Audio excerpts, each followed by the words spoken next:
உரிய ஆவணங்கள் இன்றி மகாபலிபுரத்திலிருந்து உமன் ஃபரூக் என்பவர் காரில் கொண்டு வந்த 53 ஐம்பொன் மற்றும் பித்தளை சிலைகளை திருவண்ணாமலை மாவட்டம் வேளானந்தல் கிராமத்தில் தேர்தல் பறக்கும் படை அதிகாரிகள் பறிமுதல் செய்து விசாரணை மேற்கொண்டு வருகின்றனர்.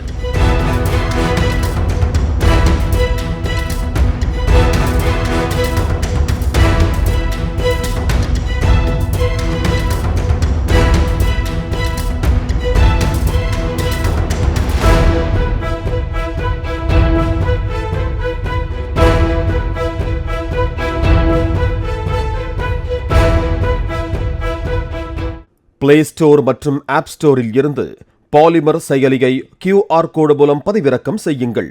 செய்திகளை உடனுக்குடன் பெறுங்கள்.